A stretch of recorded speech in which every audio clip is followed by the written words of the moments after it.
Assalamualaikum warahmatullahi wabarakatuh. Selamat datang di channel Cahaya Usia Tua. Cerita kali ini akan membuat hati Anda bergetar, penuh emosi, dan membuka mata tentang pengkhianatan dalam rumah tangga. Jangan lupa tinggalkan komentar dari kota mana Anda menonton, like, dan subscribe supaya tidak ketinggalan kisah nyata berikutnya. Namaku Aisyah, seorang perempuan biasa berusia 30 tahun, tinggal di Jakarta bersama suamiku, Farhan. Dari luar, pernikahan kami tampak indah. Rumah sederhana di bilangan Depok, keluarga kecil yang harmonis. Namun siapa sangka, di balik senyuman Farhan yang lembut, tersimpan sebuah rahasia besar yang nyaris menghancurkan hidupku.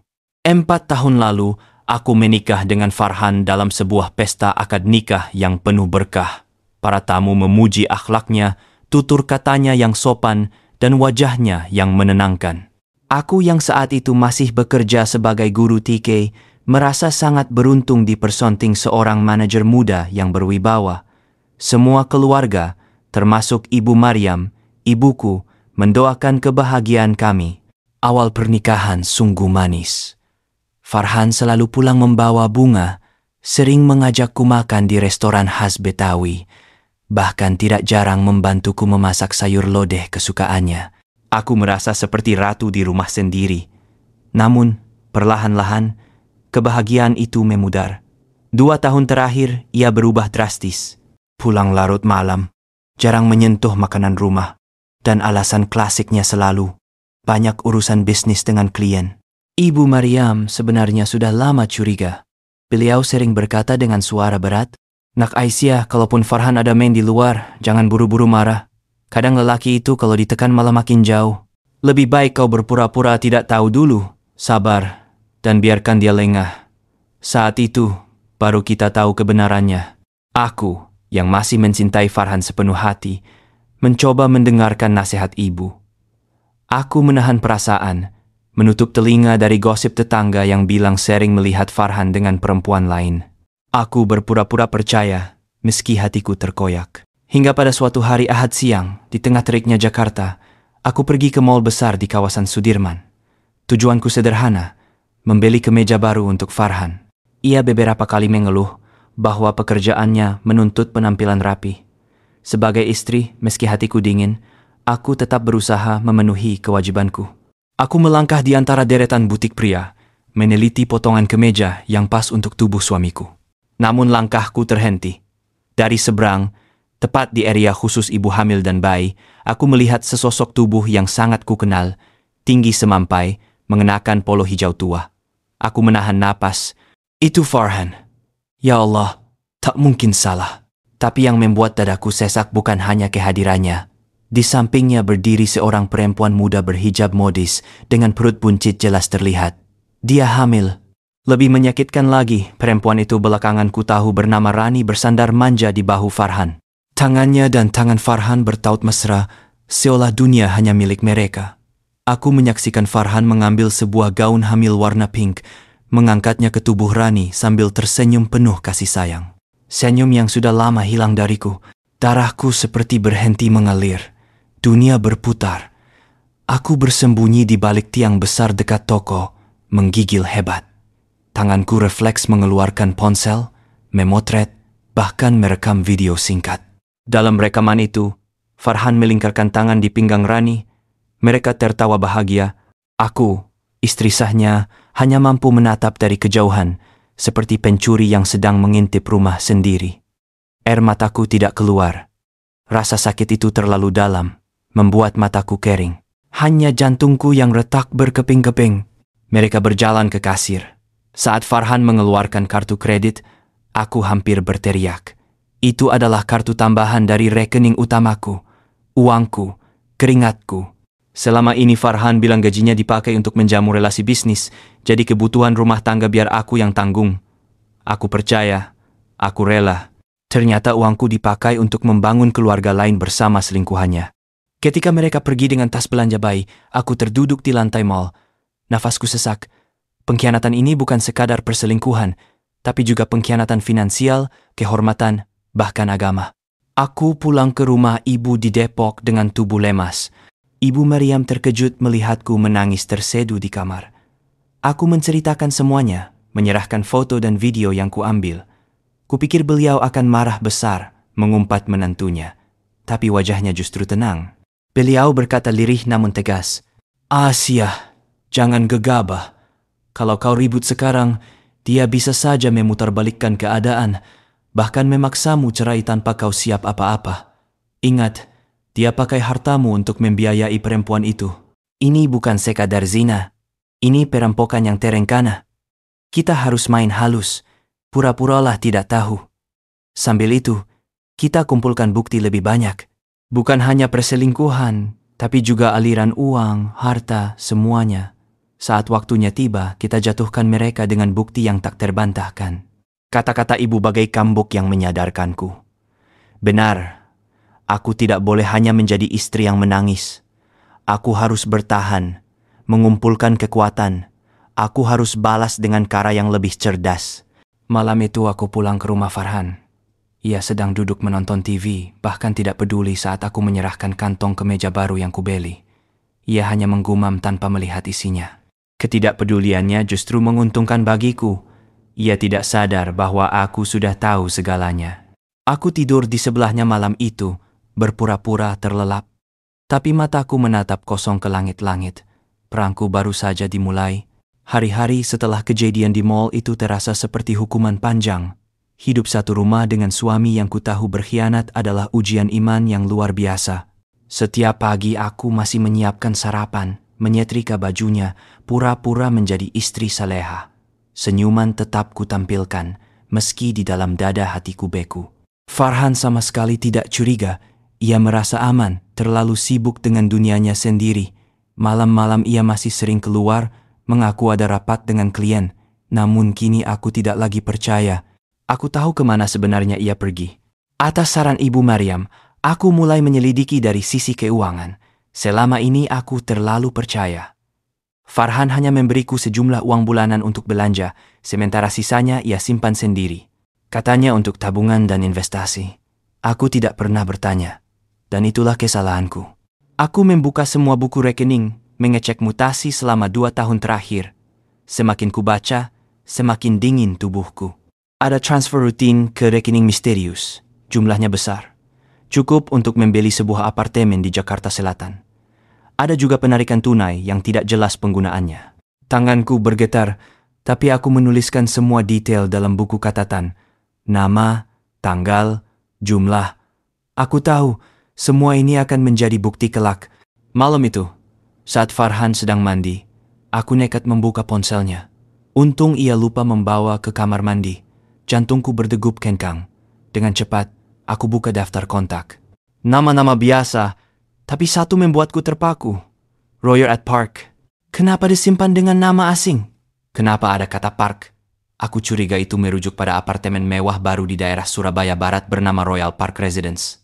Banyak pejabat dan pebisnis tinggal di sana.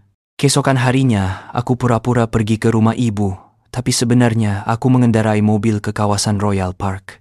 Aku tidak bisa masuk karena penjagaan ketat, jadi aku duduk di kafe seberang, pura-pura membaca buku.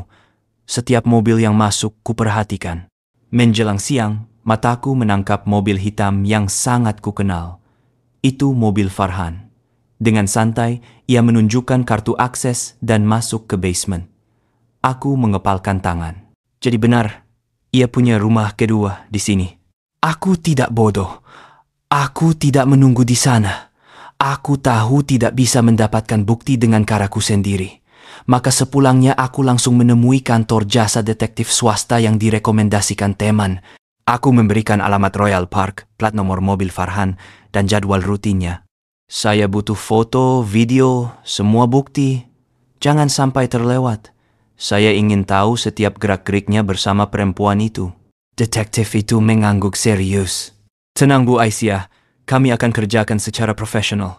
Semua data akan kami serahkan hanya pada Anda. Untuk pertama kalinya setelah sekian hari, aku merasa ada seserkah harapan. Beberapa hari kemudian, email pertama dari detektif masuk. Tanganku gemetar membuka lampiran. Dan di sana ada foto jelas Farhan dan Rani bergandengan tangan masuk ke Royal Park. Ada video saat mereka berbelanja perlengkapan bayi di sebuah toko mahal, tertawa bahagia. Aku menatap layar tanpa berkedip. Hatiku tidak lagi sakit, yang ada hanya kehampaan dan kebencian. Lelaki yang dulu kupanggil suami, kini hanyalah aktor dalam drama kebohongan. Malam itu, aku bercerita pada Ibu Maryam lewat telepon. Suaranya tenang, tapi aku tahu beliau marah besar. Nah, bukti ini jangan kau sebarkan dulu. Simpan baik-baik. Kita sedang menganyam jaring. Biarkan mereka makin percaya diri, makin lengah. Saat itulah kita jatuhkan. Aku mengangguk meski beliau tidak bisa melihat. Iya, Bu. Saya mengerti. Hari berganti, aku tetap memainkan peranku. Farhan mulai lengah. Ia bahkan tidak berusaha menutup-nutupi lagi. Ponselnya kadang berdering dengan nama Royer at Park, dan ia tanpa malu keluar kamar untuk menjawabnya. Sampai suatu malam, ia duduk di sampingku dengan wajah manis. Sayang, aku ada peluang investasi besar. Perusahaan sedang buka proyek properti di Lombok. Untungnya bisa 30% per tahun. Aku sudah kumpulkan modal, tapi masih kurang sedikit. Kamu kan punya tabungan 1 miliar dari orang tuamu. Bagaimana kalau kita gabung? Demi masa depan kita juga. Aku ingin tertawa, begitu licik, tapi wajahku kutahan tetap polos. Wah, banyak sekali ya. Aku harus pikir-pikir dulu, Mas. Sepat ya, ini kesempatan langka. Kalau kita terlambat, habis.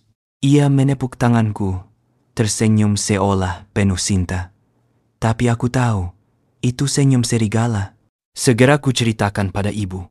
Ibu Maryam langsung membuat rencana. Besok kau pura-pura setuju.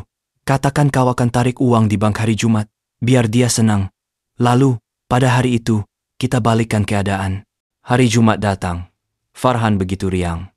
Ia bahkan memasak sarapan, hal yang tidak pernah ia lakukan. Di mobil menuju bank, ia terus bercerita tentang masa depan. Beli mobil baru, jalan-jalan ke Eropa, hidup lebih mapan. Aku hanya tersenyum kekut. Di bank, saat aku hendak menandatangani slip penarikan, teleponku berdering keras, nomor ibu. Aku pura-pura panik menjawab. Apa, Bu? Abah stroke?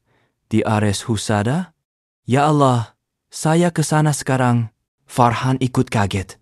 Aku buru-buru berlari keluar, masuk taksi, meninggalkan Farhan ternganga di depan teller. Sementara ibu sebenarnya sudah menunggu di rumah sakit, berpura-pura menemaniku. Uang itu aman. Semua sudah kami pindahkan ke rekening atas nama ibu. Farhan gagal total. Malam harinya, ia pulang dengan wajah masam. Kamu bikin aku malu. Gara-gara kamu, kesempatan besar hilang. Aku hanya menunduk, pura-pura merasa bersalah. Padahal di dalam hati, aku ingin berteriak, "Kau yang harus malu, Farhan!" Beberapa minggu setelahnya, detektif kembali mengirim laporan. Kali ini lebih mengejutkan. Farhan tidak hanya bersama Rani, tapi juga ditemani orang tua Farhan. Mereka duduk di restoran mewah, berkanda mesra, bahkan ibu mertuaku sendiri menyuapi Rani buah. Tanganku gemetar melihat foto itu. Jadi benar, ini bukan hanya ulah Farhan. Satu keluarga besar ikut mendukung.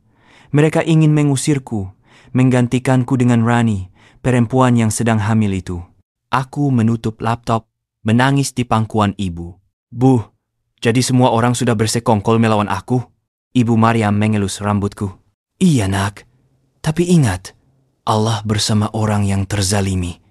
Kita akan buktikan siapa yang benar. Kau tidak sendiri, ada ibu bersamamu. Aku mengangguk, menghapus air mata. Sejak saat itu, aku berjanji, aku tidak akan kalah. Hari demi hari ku lewati dengan hati penuh bara. Farhan semakin jarang pulang, bahkan ada kalanya 3 hari tidak muncul. Saat pulang pun wajahnya dingin, seolah aku hanyalah pembantu di rumah sendiri. Aku tetap menyiapkan makanannya, mencuci bajunya, bahkan menyetrika kemejanya dengan rapi, semua hanya demi menjaga sandiwara. Namun, di balik itu aku dan Ibu Maryam terus bergerak. Malam-malam kami habiskan untuk membolak-balik dokumen, memeriksa setiap catatan, setiap bukti mutasi bank. Dan suatu sore, aku menemukan sesuatu yang membuat darahku berhenti mengalir. Aku sedang mencari polis asuransi lama di laci lemari kerja Farhan. Di sana, terselip sebuah map koklat berisi dokumen tanah dan rumah kami di Depok. Tangan gemetarku membuka lembaran itu. Hatiku seperti diremas saat membaca nama pemilik yang tertera. Farhan bin Hasan, Aisyah binti Maryam, dan 2 nama tambahan Hasan bin Abdullah dan Siti Aminah binti Umar. Itu nama ayah dan ibu Farhan. Aku hampir pingsan. Rumah yang sebagian besar dibiayai oleh orang tuaku, yang seharusnya menjadi rumah tanggaku dan Farhan, kini sudah disulap menjadi milik bersama dengan mertua. Aku tidak pernah menandatangani persetujuan semakam itu. Tapi di lembar kontrak ada tanda tanganku tertulis jelas. Bagaimana bisa? Aku mencoba mengingat. Lalu samar-samar sebuah memori muncul. Hampir setahun lalu, Farhan membawa setumpuk dokumen tebal. Katanya itu berkas pinjaman karyawan untuk proyek internal kantornya. Aku sedang buru-buru waktu itu, ia sudah menandai tempat untuk tanda tangan. Tanpa curiga, aku menandatanganinya. Ya Allah, ternyata saat itu aku sudah dijebak. Dengan tubuh lemas, aku segera memotret semua halaman, lalu berlari ke rumah ibu. Begitu melihat foto-foto itu, wajah Ibu Maryam memerah menahan marah. Allahu Akbar, jadi benar dugaanku. Farhan bukan hanya main perempuan, tapi seluruh keluarganya ikut serta merampas hakmu. Mereka memanipulasi tanda tanganmu. Ini jelas tindak penipuan. Aku hanya bisa menangis. Bu, aku benar-benar bodoh. Aku sendiri yang menandatangani tanpa membaca. Ibu menggenggam tanganku erat. Kau tidak bodoh, nak. Kau hanya terlalu percaya pada suami. Itu dosa mereka, bukan salahmu. Dan sekarang kita sudah tahu permainan mereka. Kita tidak akan tinggal diam. Keesokan harinya, Ibu Maryam menghubungi seorang kenalan lama Pak Ridwan, mantan pegawai BPN yang dulu sering membantu masyarakat soal sengketa tanah.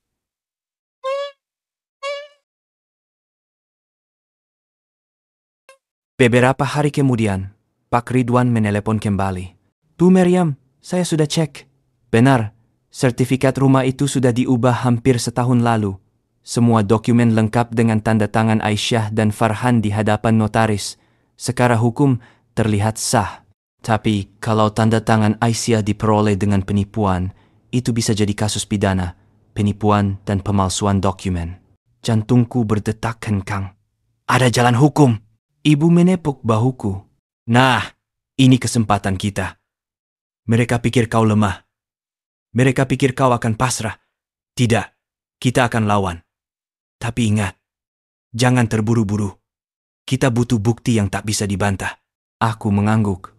Sejak itu, aku hidup seperti 2 orang berbeda. Di rumah tetap istri lembut, di balik layar seorang penyidik yang mengumpulkan bukti. Sementara itu, Farhan dan keluarganya semakin percaya diri. Suatu sore, aku kebetulan lewat sebuah restoran mewah dekat Royal Park. Dari balik kaca, aku melihat pemandangan yang membuatku hampir roboh. Farhan, kedua mertuaku, dan Rani duduk satu meja, tertawa bahagia. Ibu mertuaku bahkan menyuapi Rani potongan buah apel, seolah ia menantunya yang sah. Ayah mertua tertawa lebar, memegang tangan Farhan yang menepuk-nepuk perut Rani. Semua terlihat seperti keluarga harmonis yang sedang menanti cucu pertama. Aku berdiri kaku di luar, bagai patung. Tapi kali ini aku tidak menangis. Aku mengeluarkan ponsel, memotret momen itu dengan tangan kokoh. Foto ini akan menjadi peluru untukku. Mulai sekarang, aku tidak lagi melihat mereka sebagai keluarga. Mereka semua adalah lawan. Batinku. Hari-hari selanjutnya semakin penuh intrik. Rani mulai menunjukkan keberanian. Ia mengirimi pesan lewat media sosial dengan nama akun @kahayarani. Foto profilnya adalah dirinya yang sedang hamil, bersandar di balkon Royal Park. Pesannya membuat darahku mendidih. Assalamualaikum Mbak Aisyah. Aku tahu Mbak sudah tahu hubungan kami. Maaf, tapi aku dan Farhan benar-benar saling mencintai. Farhan bilang pernikahan kalian sudah mati sejak lama. Aku hanya ingin jujur. Lagi pula, sebentar lagi aku akan melahirkan anak laki-lakinya. Mohon doanya ya, semoga anak kami lahir sehat. Tanganku hampir melempar ponsel. Tapi aku ingat pesan ibu. Jangan bereaksi. Simpan semua sebagai bukti. Maka aku screenshot setiap pesan. Menyimpannya rapi dalam folder rahasia. Pesan demi pesan datang. Ada foto USG bayi. Ada video Farhan mengelus perut Rani. Ada foto mereka berdua makan malam romantis. Semuanya seperti pamer. Rani ingin membuatku marah, kehilangan kendali, meminta cerai sendiri. Tapi aku tidak jatuh ke perangkap itu. Aku hanya mengumpulkan bukti demi bukti. Puncaknya, suatu hari Rani mengirim pesan. Farhan cerita, waktu menikah orang tuamu memberi kau sepasang gelang emas bermotif naga phoenix. Indah sekali katanya. Kalau nanti aku menikah dengan Farhan, aku ingin punya gelang yang sama. Hehe, aku langsung pucat. Hanya keluargaku, aku dan Farhan yang tahu soal gelang itu. Itu warisan keluarga, pemberian ibu saat akad nikah, disimpan di brankas rumah. Aku segera berlari ke kamar, membuka brankas dengan kunci yang masih kusimpan. Tanganku gemetar saat pintu brankas terbuka. Kosong. Gelang itu sudah tidak ada. Sertifikat asli rumah juga hilang. Aku jatuh terduduk. Astagfirullah, mereka sudah mencuri. Air mataku mengalir deras. Bukan hanya hati yang dikhianati, tapi harta keluarga juga dirampas. Farhan tidak lagi sekedar suami yang berzina, ia seorang pencuri, seorang pengkhianat darah daging. Aku menelepon ibu dengan suara terputus-putus. Ibu terdiam lama, lalu berkata tegas, "Nah, mulai sekarang tidak ada lagi jalan damai. Mereka sudah melampaui batas. Tapi ingat, jangan panik. Ini justru bukti kuat. Allah sedang membuka topeng mereka satu persatu. Kau harus tetap pura-pura bodoh. Biarkan mereka merasa menang. Saatnya akan tiba, dan kita akan balas dengan cara yang halal dan sah." Aku mengusap air mata, mengangguk pada telepon. "Baik, Bu. Aku akan bertahan." Malam itu, aku tidur di samping Farhan seperti biasa.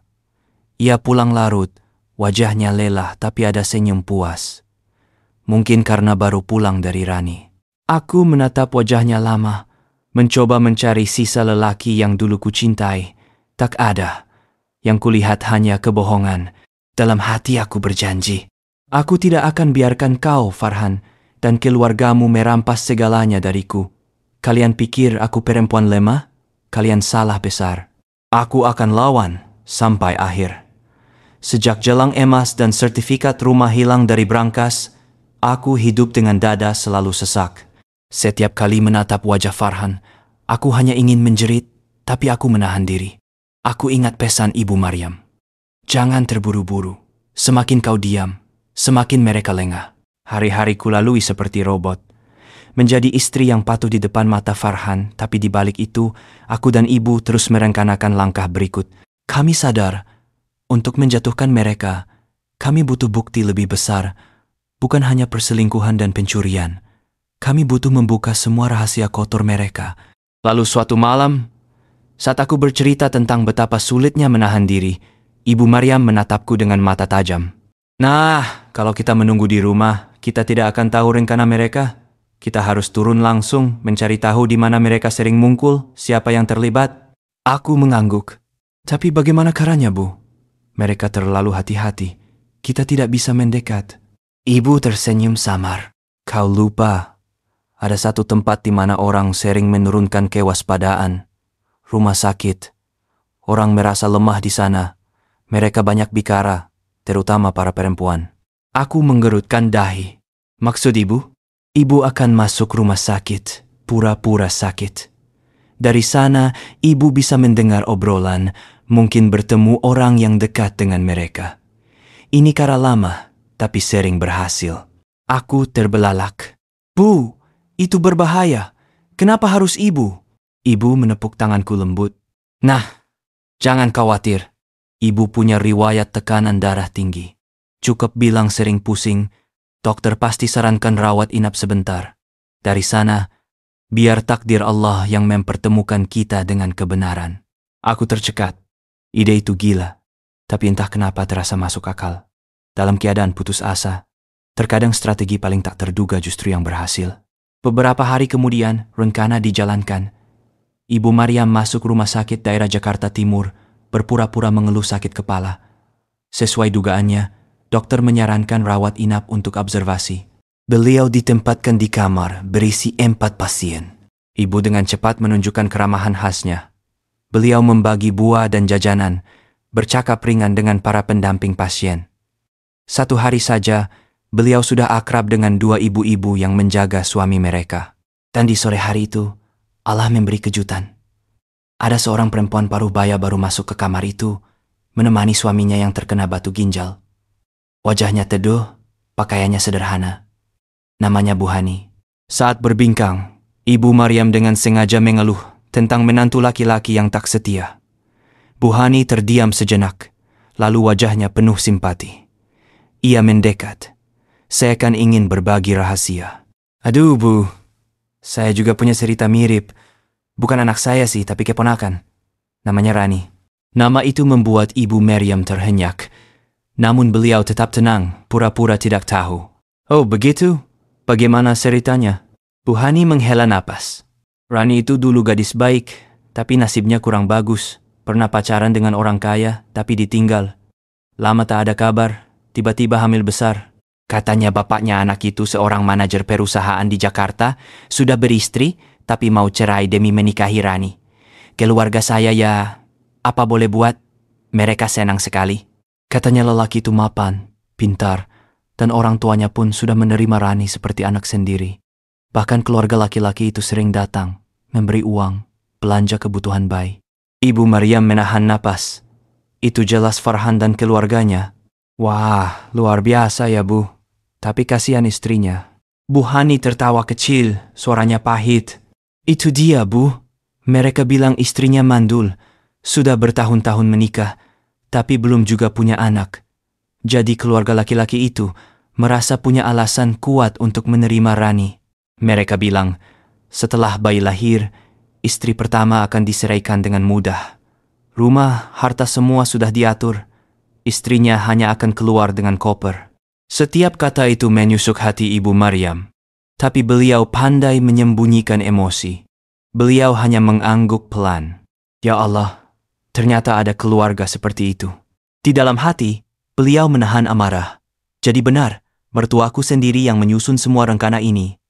Mereka bersekongkol dengan Rani, memanfaatkan bayi yang akan lahir sebagai senjata untuk mengusirku. Malam itu, Ibu Maryam meneleponku dari lorong rumah sakit. Suaranya dingin. Nak Aisyah, semua sudah jelas. Mereka menunggu bayi lahir untuk menyingkirkanmu. Mereka sudah siapkan segalanya. Tapi justru disitulah kelemahan mereka. Kita akan biarkan bayi lahir, lalu kita bongkar semua dengan bukti. Itu akan jadi kehancuran mereka. Aku mendengarkan dengan tangan mengepal. Baik Bu, aku siap. Aku tidak takut lagi. Hari-hari berikutnya, aku menjalani peranku dengan lebih tenang. Farhan semakin jarang pulang. Kadang hanya 2 kali seminggu.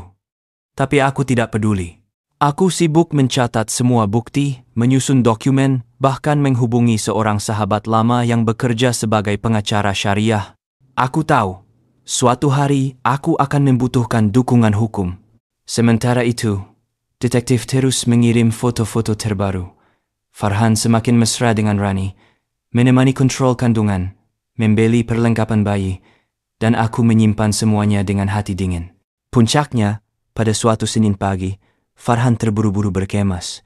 Sayang, aku harus dinas ke Surabaya beberapa hari. Jangan khawatir, semua akan baik-baik saja. Aku tersenyum manis. Semoga lancar, Mas. Begitu mobilnya hilang di tikungan, ponselku berbunyi. Detektif mengirim pesan singkat. Target tidak menuju bandara. Mobil berhenti di Rumah Sakit Bersalin Internasional Jakarta. Rani sudah masuk ruang bersalin. Jantungku berdegup kencang. Jadi hari itu bayi mereka akan lahir. Aku menutup mata, menarik napas panjang. Baiklah, saatnya. Semua rahasia mereka akan segera terbuka. Detektif mengirimkan foto demi foto. Di layar ponselku terlihat Farhan duduk di kursi, tunggu rumah sakit bersalin, wajahnya sumringah. Ayah dan ibu mertuaku ada di sampingnya, sibuk membaca doa sambil tersenyum penuh harapan. Beberapa jam kemudian, foto berikutnya muncul. Farhan menggendong bayi mungil, merah dan kecil, dengan ekspresi paling bahagia yang pernah kulihat sejak bertahun-tahun lalu. Ibunya memeluk Rani yang terbaring di ranjang, menatap bayi itu seakan dunia baru saja jadi milik mereka. Aku memandangi layar dengan dada bergemuruh. Ada perasaan aneh. Sedikit getir, sedikit hampa, tapi lebih banyak kemarahan. Bayi itu tidak bersalah, tetapi ia dijadikan senjata untuk menghancurkanku. Malamnya, Farhan meneleponku. Suaranya penuh sandiwara. "Sayang, maaf aku tak bisa pulang. Ada urusan kontrak mendadak di Surabaya. Doakan aku ya." Aku menahan tawa getir. "Insya Allah, Mas. Semoga lancar urusannya." Seketika aku teringat kata-kata Ibu Maryam. Biarkan mereka puas. Semakin tinggi mereka naik, semakin keras jatuhnya nanti. 2 minggu setelah kelahiran bayi itu, rumah sakit jadi seperti panggung pertunjukan keluarga Farhan. Detektif mengirimkan rekaman video. Mertuaku membawa banyak tamu, menunjukkan bayi dengan bangga. "Ini cucu pertama keluarga besar Hasan." "Alhamdulillah, lelaki sehat," seru ibu mertua sambil tertawa lebar. Setiap kali melihat rekaman itu, hatiku makin membatu.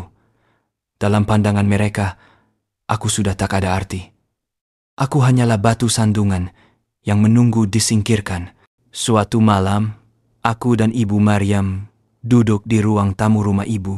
Di atas meja ada tumpukan dokumen, hasil investigasi detektif, foto-foto, catatan keuangan, bukti rekening, sampai dokumen sertifikat rumah. Ibu menatapku dengan mata yang tajam tapi penuh kasih. "Nah, semua ini sudah cukup untuk menjatuhkan mereka. Perselingkuhan, pencurian, manipulasi dokumen. Kalau kita serahkan ke pengadilan agama, mereka takkan bisa mengelak." Aku menelan ludah. "Tapi Bu, mereka akan melawan. Mereka punya uang, punya jaringan." Ibu menggenggam tanganku. "Kau punya sesuatu yang lebih kuat, kebenaran. Dan jangan lupa, doa orang terzalimi mustajab di sisi Allah. Kau tidak sendiri." Air mataku mengalir, tapi bukan karena lemah. Itu air mata tekad. "Baik Bu, kita akan lawan sampai tuntas." Beberapa hari kemudian, aku mendapat undangan mendadak dari ibu mertua. "Aisyah, datanglah ke rumah besar besok sore. Kita ingin bicara baik-baik." Nada suaranya manis, tapi aku tahu itu perangkap. Ibu Maryam menasihatiku agar tetap datang, tapi dengan kepala dingin. "Mereka pasti mulai bergerak. Ingat, jangan terpancing. Rekam semua dengan ponselmu. Setiap kata mereka adalah bukti." Keesokan harinya aku tiba di rumah mertua. Disambut dingin. Di ruang tamu, sudah ada Farhan, ayah dan ibu mertuaku. Wajah mereka terlihat puas, seperti baru memenangkan sesuatu. Ibu mertua membuka percakapan dengan suara lembut tapi menusuk. "Asia, kau sudah menikah 4 tahun, tapi Allah belum memberi keturunan. Sementara keluarga butuh penerus. Kau juga tahu kan, Farhan sekarang sudah punya anak laki-laki. Jadi, sebaiknya kau legowo. Serahkan rumah ini, dan kita bisa bicarakan perceraian dengan cara baik-baik. Kau tak perlu malu." Hatiku serasa ditikam. Mereka benar-benar berani bicara terang-terangan. Aku menatap wajah mereka satu persatu, lalu tersenyum dingin. "Jadi akhirnya kalian jujur juga." Farhan terkejut. Farhan terkejut. "Apa maksudmu?" Aku menekan tombol rekam di ponselku di bawah meja. "Maksudku, selama ini aku tahu. Aku tahu tentang Royal Park, tentang Rani, tentang bayi itu. Aku tahu sertifikat rumah dipalsukan.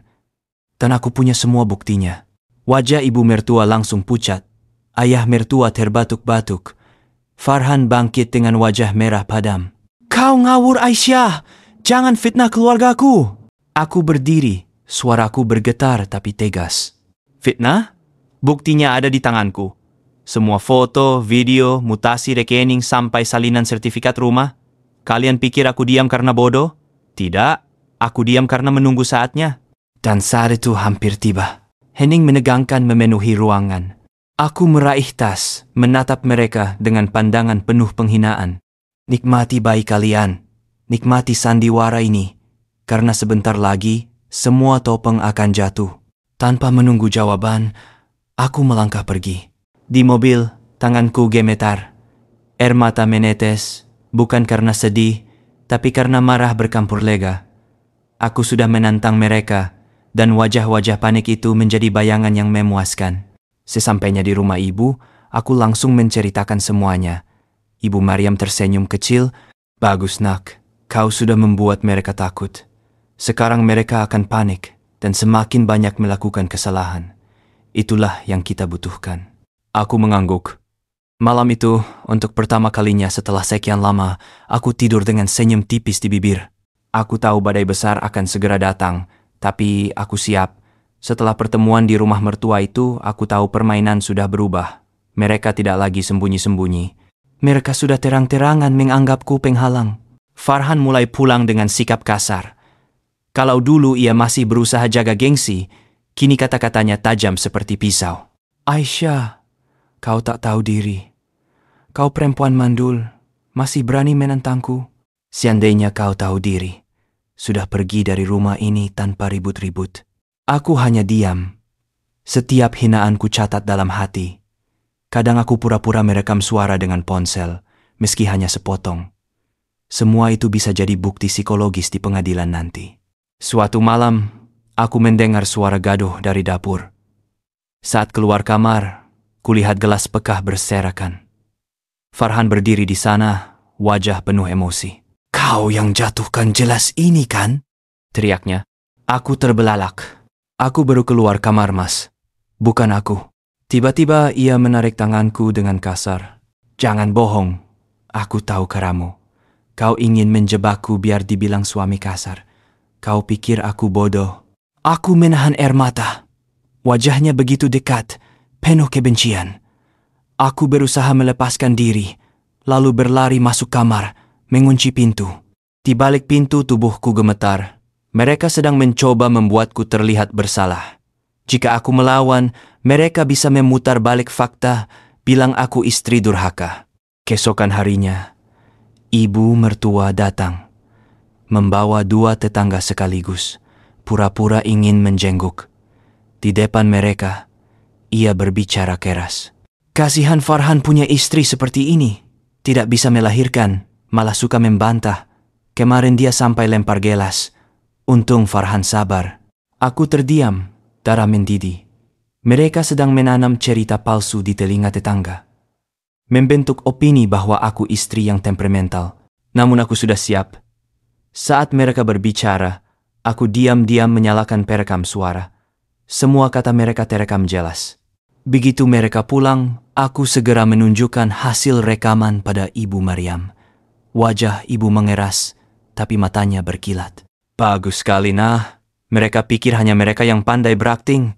Sekarang kita punya bukti bahwa mereka menuduhmu dengan fitnah. Simpan baik-baik. Saatnya tiba, kita serahkan semuanya ke pengadilan. Beberapa hari kemudian, Farhan datang membawa map tebal. Dengan wajah ramah sandiwara yang terlalu jelas, ia berkata, "Sayang, tanda tangani saja berkas ini. Katanya untuk perpanjangan asuransi kesehatan. Aku sudah tandai bagianmu."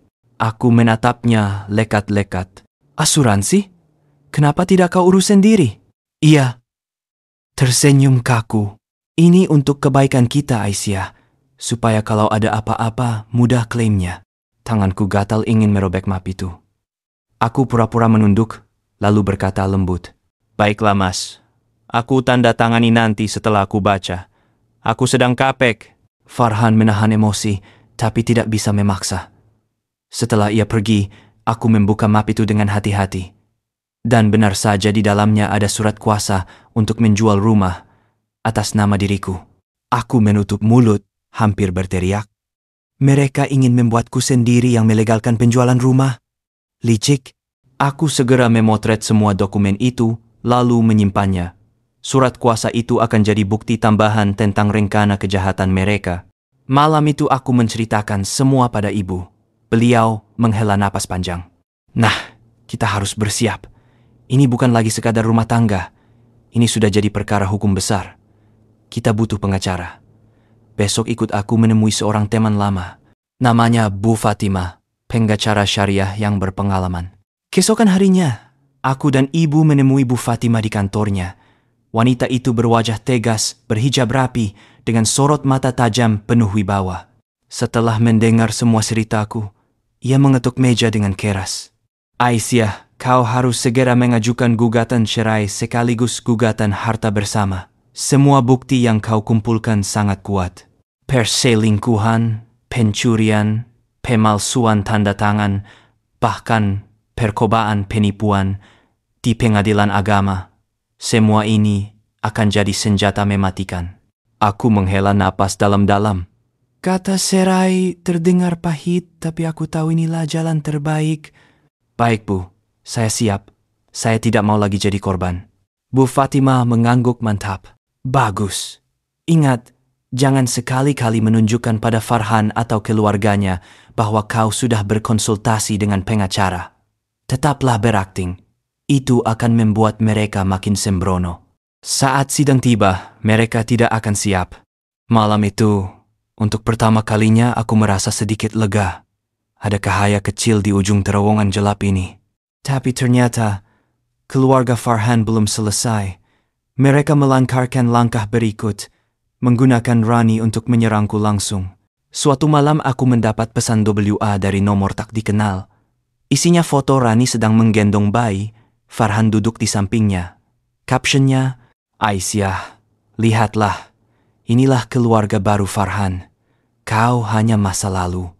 Segeralah pergi dengan terhormat sebelum dipermalukan. Dadaku sesak, tapi aku hanya tertawa sinis. Kubalas dengan satu kalimat singkat, terima kasih atas bukti tambahan. Lalu ku screenshot, ku simpan. Di sisi lain, aku semakin sering salat tahajud bersama ibu. Kami berdua menangis dalam doa, memohon kekuatan dan pertolongan Allah. Ada rasa sakit yang tak bisa hilang, tapi doa membuatku teguh. Ibu Maryam memelukku erat setelah salam terakhir. Nak, yakinlah, Allah tidak tidur. Sebentar lagi, mereka yang menzalimi, kita akan mendapat balasan. Aku mengangguk, air mata membasahi pipi.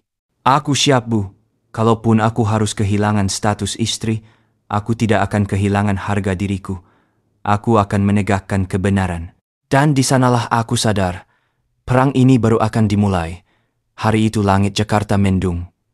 Aku duduk di ruang tamu rumah ibu, mengenakan gamis hitam sederhana dan kerudung abu-abu. Di depanku, map berisi dokumen bukti tersusun rapi, foto perselingkuhan, rekaman suara fitnah, salinan mutasi rekening, fotokopi sertifikat rumah, dengan tanda tangan palsu. Tangan gemetar ketika aku menyusunnya. Namun suara Ibu Maryam menenangkan. Nah, jangan takut. Ini bukan hanya tentangmu, tapi juga tentang martabat keluarga kita. Kau tidak sendiri. Aku mengangguk, lalu menarik napas panjang. Hari ini adalah sidang pertama. Aku merasa seakan hendak berperang. Di pengadilan agama, suasana ramai. Banyak pasangan datang dengan kisah masing-masing. Aku menggenggam map erat-erat, sementara Ibu Maryam duduk di sampingku. Tak lama, Farhan datang bersama orang tuanya. Mereka memakai pakaian rapi, jas hitam, jilbab mewah, seakan keluarga terhormat. Rani pun mungkul, meski tidak masuk ke ruang sidang, ia duduk di kursi tunggu dengan bayi dalam gendongannya. Beberapa orang melirik, berbisik-bisik. Farhan menatapku dengan senyum sinis. Aisyah, masih sempat juga datang? Kupikir kau sudah kabur. Aku menatap balik dengan tenang. Aku tidak pernah lari dari kebenaran. Sidang dimulai. Hakim, seorang pria paruh baya berwajah bijaksana, membuka dengan doa. Lalu beliau memintaku sebagai penggugat untuk menyampaikan alasan gugatan. Suara bergetar saat aku bicara, tapi setiap kata keluar dengan jelas. Yang mulia, saya Aisyah binti Maryam mengajukan gugatan cerai terhadap suami saya, Farhan bin Hasan, karena perselingkuhan, pengkhianatan, serta upaya penipuan harta. Saya memiliki bukti yang lengkap. Ruangan hening. Hakim mengangguk, lalu mempersilakan pihak tergugat. Farhan berdiri, suaranya lantang. Yang mulia, semua tuduhan ini fitnah. Istri saya ini wanita cemburu buta. Dia mandul, lalu mencari alasan untuk menutupi aibnya. Saya tidak pernah berselingkuh. Semua yang dia bawa hanyalah rekayasa. Ibu mertuaku menimpali dengan suara memelas. Yang mulia, Aisyah anak baik, tapi dia sering emosional.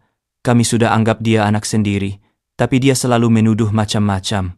Padahal kami hanya ingin rumah tangga ini baik-baik saja. Aku menggertakkan gigi. Betapa liciknya mereka. Hakim mengangguk, lalu berkata, "Baik, karena kedua pihak saling membantah, kita akan periksa bukti satu persatu.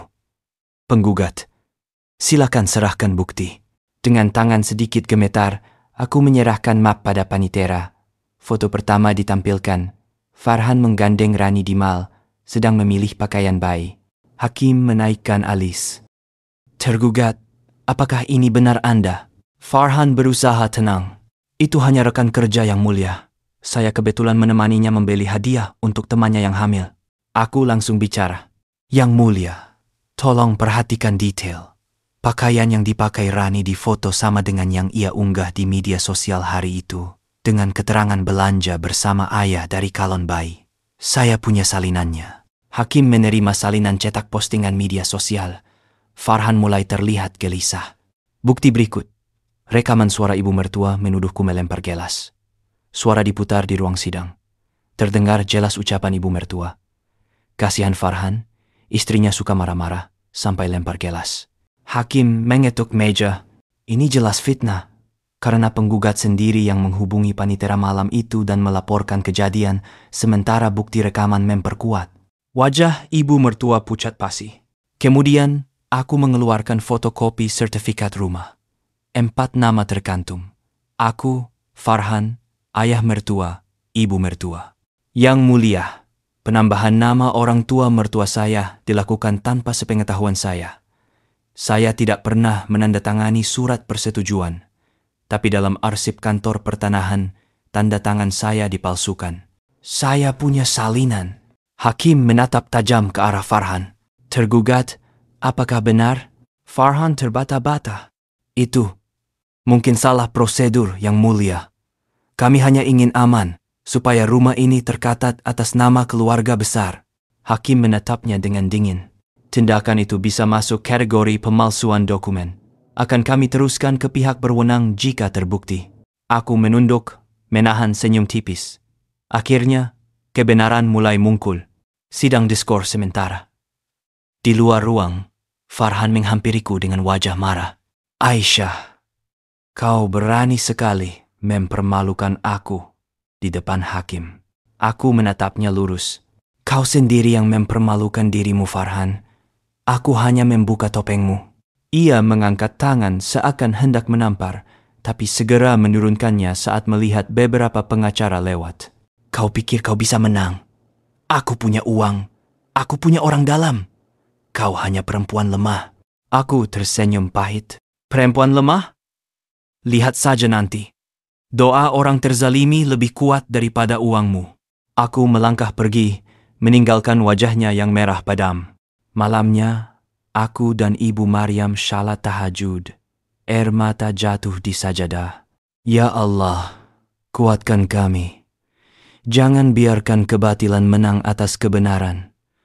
Tunjukkanlah siapa yang benar, siapa yang dusta." Ibu memelukku setelah doa. "Nah, ini baru awal. Mereka pasti akan melawan lebih keras. Tapi ingat, setiap langkah kita sekarang berada di jalan Allah. Jangan goyah." Aku mengangguk. Hatiku mantap. Aku tidak lagi takut. Sidang kedua dijadwalkan 2 minggu kemudian. Selama masa tunggu itu, aku bisa merasakan ketegangan di setiap detik. Farhan jarang pulang, dan ketika ia pulang, sikapnya semakin kongkak. Suatu malam, ia masuk kamar dengan senyum lisin. "Aisyah, kau pikir bisa menjatuhkanku hanya dengan foto dan rekaman receh? Hahaha. Besok-besok hakim itu akan berubah pikiran. Kau tahu kenapa? Karena dunia ini dikuasai oleh uang." Aku menatapnya tanpa berkedip. "Farhan, ingatlah, uang bisa membeli manusia, tapi tidak bisa membeli kebenaran, dan Allah lebih besar daripada uangmu."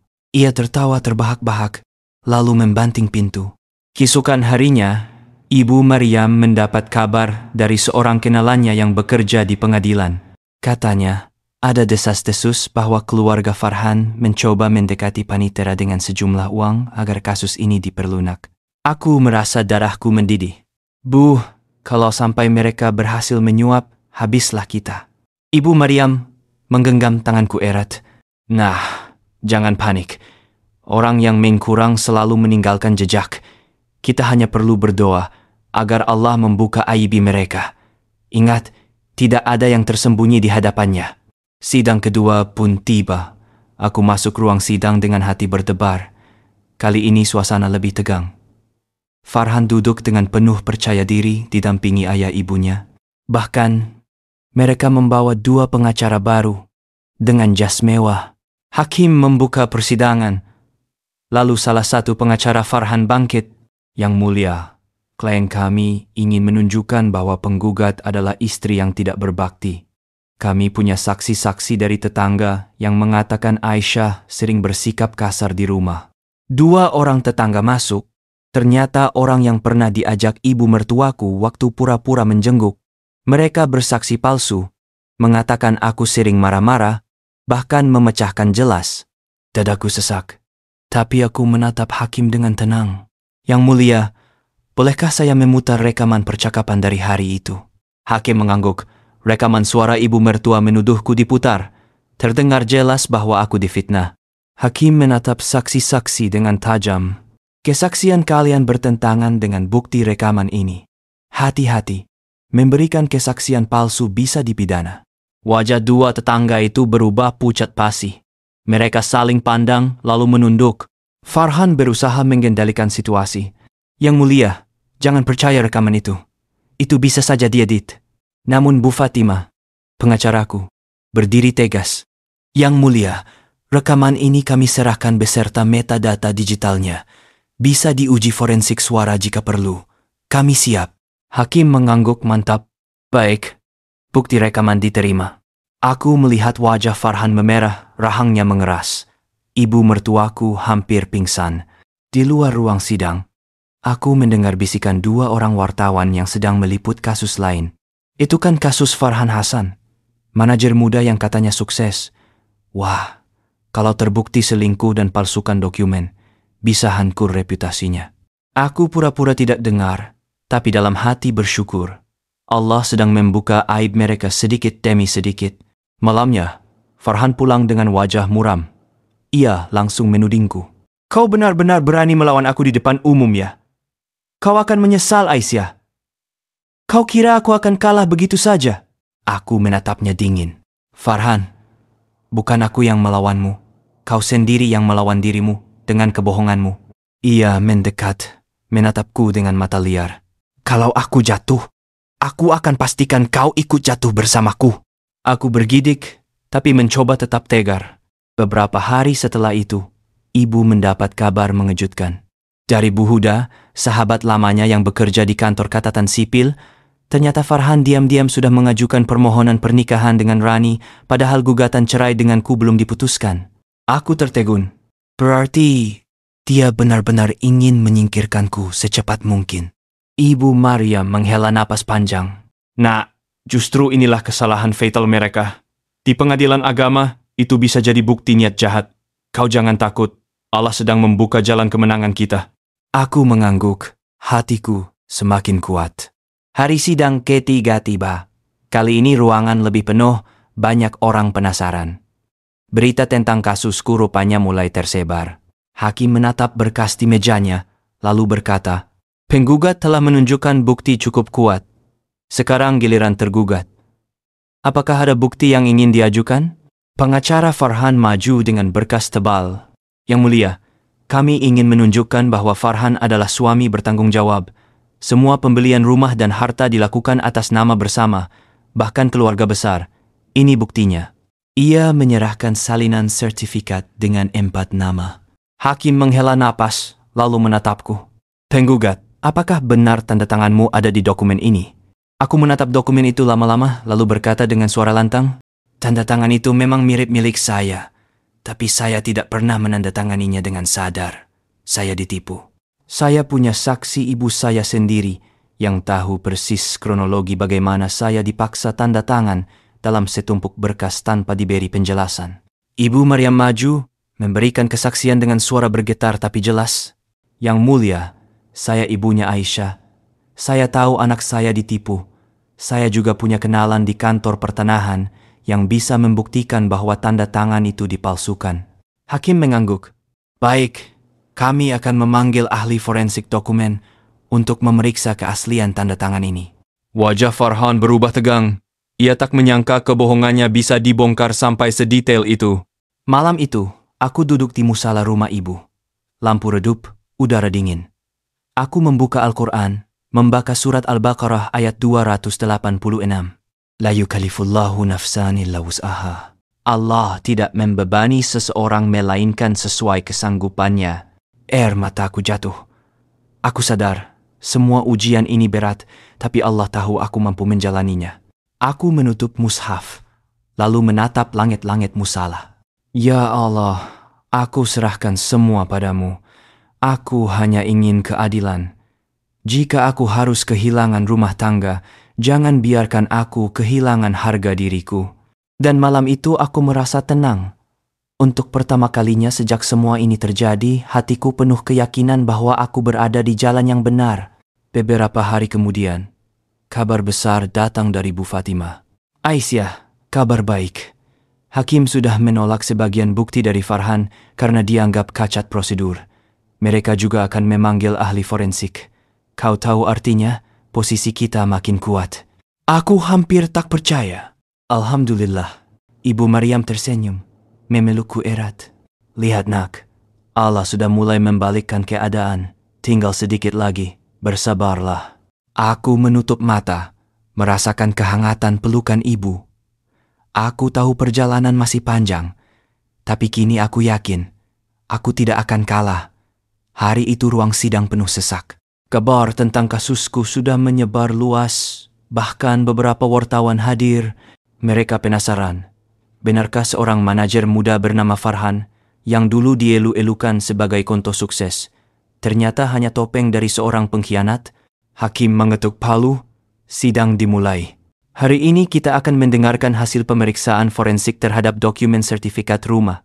Silakan, ahli forensik. Seorang pria parubaya dengan jas putih berdiri di depan. Ia membuka map tebal, lalu berbicara dengan suara tegas. Setelah diperiksa dengan metode forensik dokumen, kami menyimpulkan bahwa tanda tangan atas nama Aisyah binti Maryam pada berkas penambahan nama sertifikat rumah adalah palsu. Ada perbedaan tekanan tinta, arah goresan, serta pola penulisan yang tidak konsisten dengan tanda tangan asli. Dengan kata lain, tanda tangan tersebut dipalsukan atau ditandatangani tanpa kesadaran penuh. Ruangan langsung gaduh. Beberapa orang terperanjat, bahkan ada yang berseru pelan, Allahu Akbar. Hakim mengetuk meja. Tenang, jadi jelas bahwa tanda tangan penggugat tidak sah. Dokumen ini kakat hukum. Aku menunduk, air mata menggenang. Bukan karena sedih, tapi karena lega. Akhirnya, kebenaran yang selama ini kuteriakan kini dibuktikan oleh ahli independen. Wajah Farhan pucat pasi. Ayah mertuaku mencoba berdiri, hendak membantah, tapi hakim menatapnya tajam. Cukup. Jika ingin berbicara, lakukan sesuai prosedur. Tidak boleh menyela. Setelah sidang diskors sejenak, aku keluar ruangan. Beberapa wartawan mendekat. Mbak Aisyah, apakah benar suami ibu memalsukan tanda tangan? Apa langkah ibu selanjutnya? Aku menghela napas, lalu menjawab singkat. Saya hanya ingin keadilan. Semoga hukum ditegakkan seadil-adilnya. Doakan saya kuat. Komentarku singkat, tapi cukup membuat simpati publik meningkat. Banyak orang mulai melihatku bukan sekadar istri korban, melainkan simbol perlawanan perempuan terhadap penindasan. Malam itu di rumah, aku membuka media sosial. Nama Farhan Hasan sudah jadi trending di Twitter Indonesia. Ratusan komentar menghujatnya. Istri sah diperlakukan kayak sampah. Tega banget si Farhan ini. Allahu Akbar. Ternyata semua yang kelihatan bahagia di luar belum tentu indah di dalam. Semangat Aisyah, perempuan Indonesia mendukungmu. Air mataku jatuh. Aku tak pernah membayangkan kisah getirku jadi sorotan publik. Tapi mungkin inilah cara Allah menunjukkan siapa yang benar, siapa yang salah. Ibu Maryam menepuk bahuku lembut. Nah, lihatlah. Orang banyak mendukungmu. Jangan sia-siakan. Gunakan kesempatan ini untuk berdiri lebih tegak. Beberapa hari kemudian, Farhan mencoba strategi lain. Ia tiba-tiba datang ke rumah ibu dengan wajah muram, membawa sekotak kue. Bu Maryam Aisyah, saya datang untuk minta maaf. Saya khilaf. Mari kita berdamai saja. Jangan lanjutkan kasus ini. Aku terdiam. Rasanya ingin menampar wajah munafiknya. Ibu Maryam menatapnya tajam. Farhan, kalau kau benar-benar menyesal, kenapa tidak dari dulu? Mengapa baru setelah semua terbongkar? Jangan pikir kami bodoh. Farhan menunduk, lalu berbisik lirih. Aisyah, kau kan dulu cinta padaku. Aku janji akan meninggalkan Rani kalau kau mau kabut gugatan. Aku menatap matanya, mencari sisa kejujuran yang dulu pernah ada. Tapi yang kulihat hanyalah kepanikan seorang lelaki yang hampir tenggelam. Farhan, cintaku padamu sudah kau kubur sendiri. Tidak ada lagi yang tersisa. Aku tidak akan mencabut gugatan. Ia terdiam, lalu meletakkan kotak kue di meja dan pergi tanpa menoleh. Di sidang berikutnya, suasana semakin panas. Farhan membawa pengacara baru lagi, mencoba mengulur-ulur waktu. Mereka mengatakan Aisyah hanyalah istri mandul yang dendam, dan bahwa bukti foto bisa saja direkayasa. Namun Bu Fatimah berdiri dengan gagah. Yang mulia, kami punya laporan dari rumah sakit. Aisyah sehat, rahim normal, hanya menunda punya anak karena mengikuti saran Farhan sendiri. Jadi tuduhan mandul adalah fitnah. Hakim menatap Farhan. Apakah benar Anda yang meminta menunda kehamilan? Farhan terbeta-beta. Ya, waktu itu saya ingin fokus kerja. Ruangan kembali riuh. Semua orang mulai melihat jelas siapa pembohong di sini. Malamnya, aku salat tahajud. Dalam sujud panjang, aku berdoa. Ya Allah, Engkau sudah bukakan satu demi satu kebohongan mereka. Jangan biarkan aku goyah. Kuatkan aku sampai akhir. Setelah salam, aku mendapati ibu duduk di sampingku, ikut menangis. Nah, perjuanganmu ini bukan hanya untukmu. Banyak perempuan lain yang terinspirasi. Kau sedang menyalakan harapan. Aku meraih tangan ibu, menciumnya.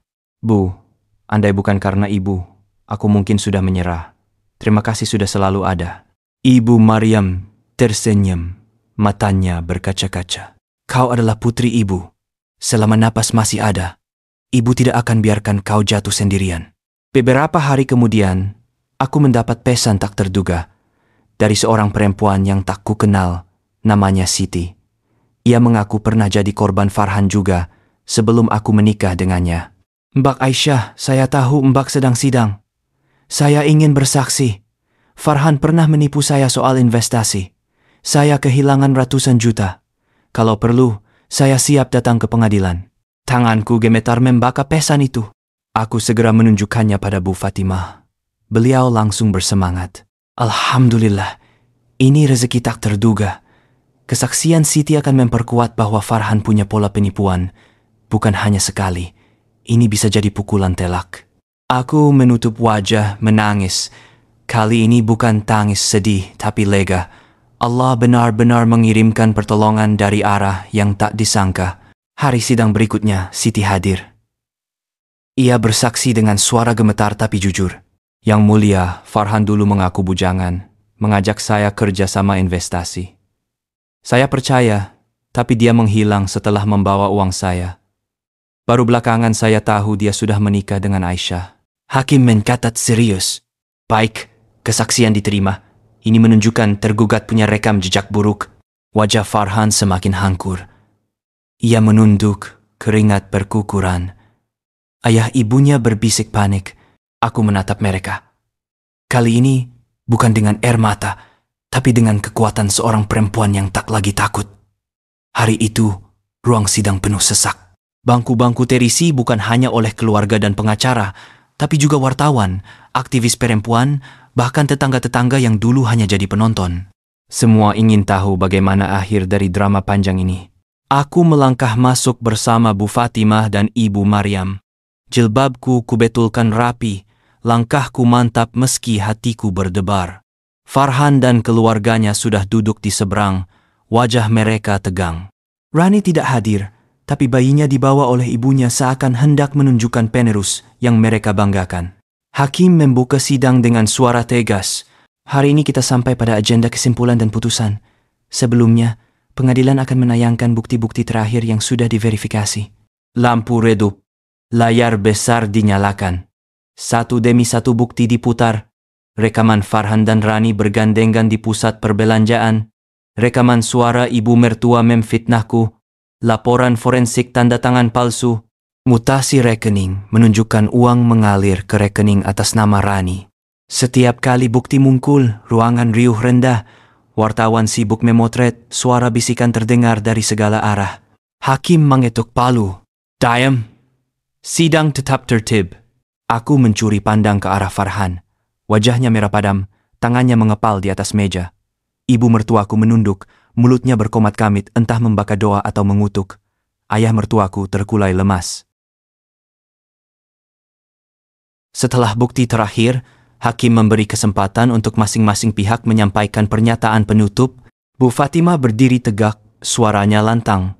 Yang mulia, jelas terlihat tergugat bukan hanya berkhianat secara moral, tapi juga melakukan penipuan hukum. Ia memalsukan tanda tangan istri sah, menggelapkan harta bersama, bahkan menggunakan uang penggugat untuk membiayai kehidupan dengan selingkuhan. Semua ini melanggar hukum negara dan agama. Kami mohon agar pengadilan memberi putusan seadil-adilnya. Lalu giliran pengacara Farhan. Dengan suara bergetar ia mencoba membela. Yang mulia, klien kami hanyalah manusia biasa yang khilaf. Ia masih mencintai istrinya. Kami mohon keringanan.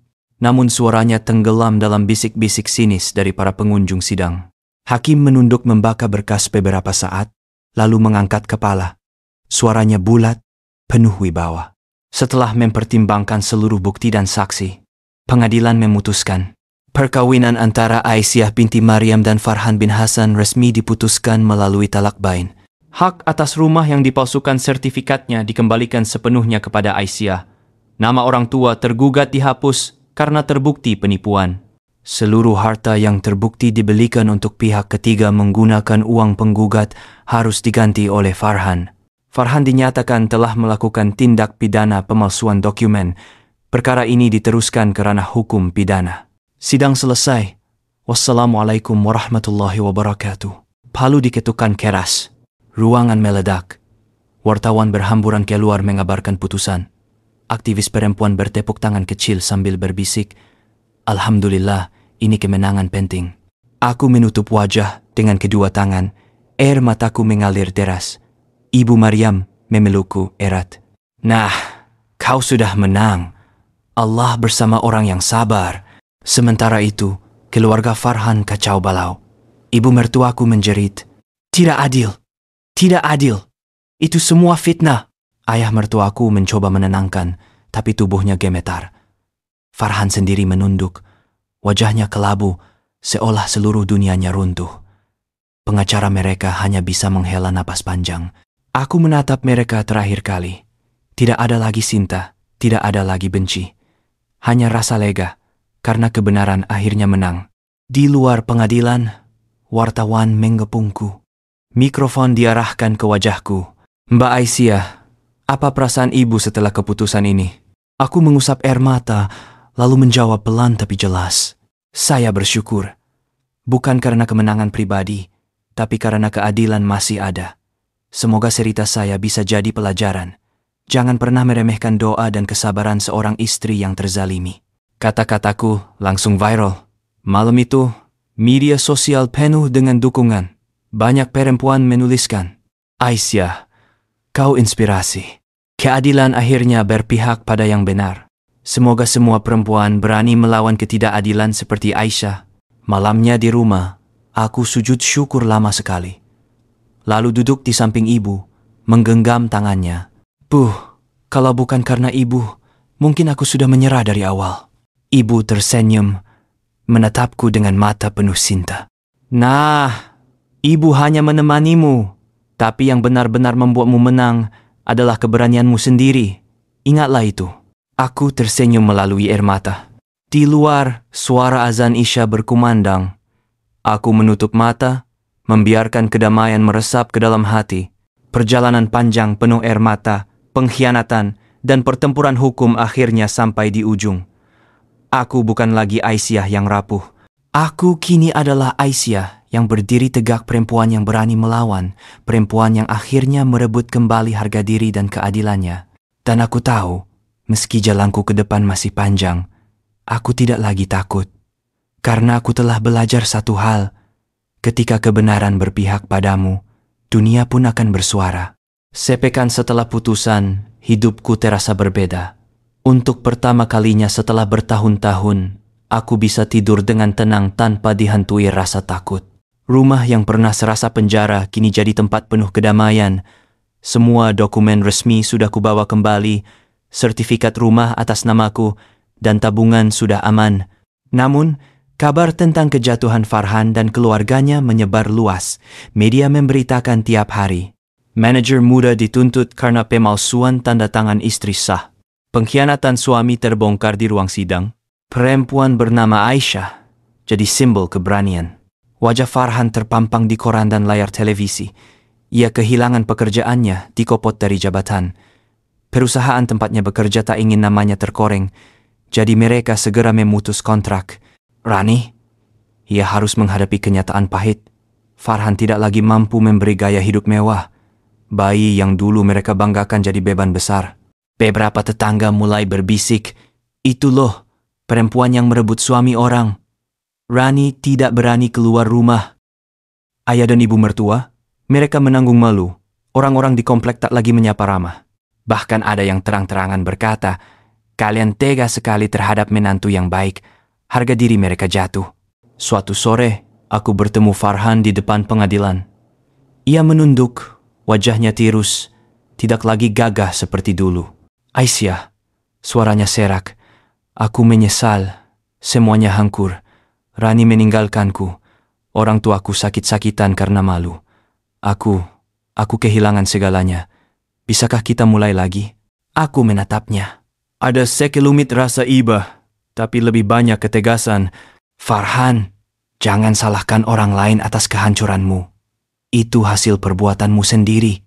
Kau yang memilih jalan ini, dan pintu antara kita sudah tertutup rapat.